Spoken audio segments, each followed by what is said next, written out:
दोस्तों। जैसे कल हम लोग देखे थे कि भूगोल शब्द की उत्पत्ति कहाँ से हुई थी तथा भूगोल की परिभाषा। आज हम लोग का दूसरा टॉपिक है। दूसरा टॉपिक में देखेंगे कि मानव भूगोल की संकल्पना है। मानव भूगोल की संकल्पना जिसमें 3 विचारधारा दी गई हैं, नियतिवाद, संभववाद तथा नवनियतिवाद। अब हम लोग एक एक टॉपिक पढ़ लेंगे कि नियतिवाद किसे कहते हैं, संभववाद किसे कहते हैं तथा नव नियतिवाद किसे। इसके बाद हम लोग देखते हैं नियतिवाद। नियतिवाद इसे पर्यावरण नियतिवाद भी कहते हैं। यह विचारधारा जर्मन भूगोलवेत्ताओं द्वारा दी गई है तथा नियतिवाद में प्रकृति को सर्वशक्तिमान माना गया है। इस विचारधारा में नियतिवाद में प्रकृति को क्या है, सर्वशक्तिमान माना गया है। इस विचारधारा में कहा गया है कि मनुष्य जो है प्रकृति की देन है। इस विचारधारा में कहा गया है कि मनुष्य क्या है, प्रकृति की देन है तथा मनुष्य की जितनी भी क्रियाएं होती हैं, मनुष्य की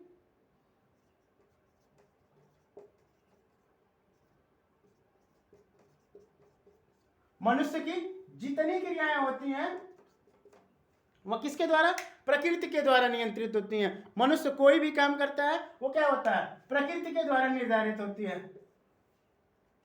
जैसे प्रकृति को सर्वशक्तिमान माना गया। जैसे हम लोग देखते हैं कि पर्यावरण क्या है, मनुष्यों की शारीरिक बनावट,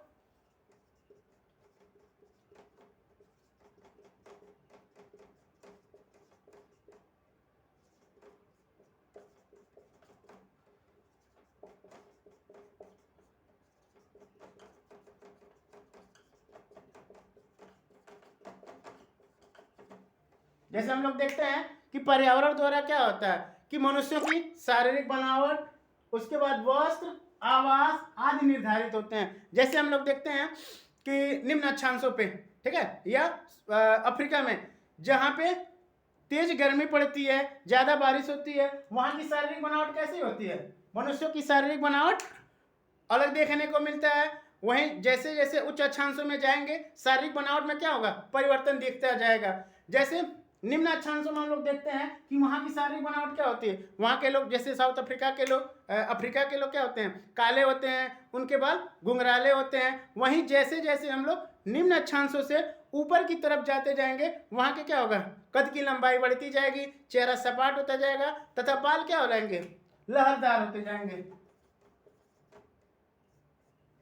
बाल क्या होते हैं, बाल की बनावट क्या होती है, लहरदार होती है। जहाँ पे तेज धूप होता है, ठीक है, निम्न अक्षांशों में, वहां पे बाल क्या होते हैं, अफ्रीका के लोगों को काले होते हैं, वहां के घुंघराले होते हैं वहां के बाल, ठीक है। उसके बाद जैसे जैसे हम लोग निम्न अक्षांशों से उच्च अक्षांशों की ओर जाते हैं वहां पे क्या देखते हैं कि शारीरिक बनावट में परिवर्तन होता है। तो ये सब किसके द्वारा नियंत्रित हो रहा है, तो ये सब पर्यावरण के द्वारा नियंत्रित हो रहा है। तो नियतिवाद में यही कहा गया है कि पर्यावरण ही क्या है, यह प्रकृति ही सर्वशक्तिमान है, मनुष्य को जैसे चाहे रख सकती है। इसमें प्रकृति को क्या माना गया है कि सर्वशक्तिमान माना गया है। इस विचारधारा को जर्मन भूगोलवेत्ताओं द्वारा दी गई है। भूगोलवेत्ता, इस विचारधारा को जर्मन भूगोलवेत्ताओं द्वारा दी गई है तथा इस विचारधारा के प्रबल समर्थक जो हैं रेटिजल महोदय। इस विचारधारा को जर्मन भूगोलवेत्ताओं द्वारा दी गई है तथा इसके प्रबल समर्थक कौन है, रेटिजल महोदय। इसके अतिरिक्त अमेरिका की सैम्पुल तथा हंटिंगटन महोदय हैं जिन्होंने इस विचारधारा को समर्थन दिया है और प्रकृति को क्या है, सर्वशक्तिमान माना है कि प्रकृति जैसे चाहे मनुष्य पे क्या करती है, नियंत्रित करती है, जैसे चाहे प्रकृति मनुष्य को रखती है। अब इसके बाद हम लोग देखते हैं संभववाद, जो दूसरे टॉपिक में, दूसरे वीडियो में है।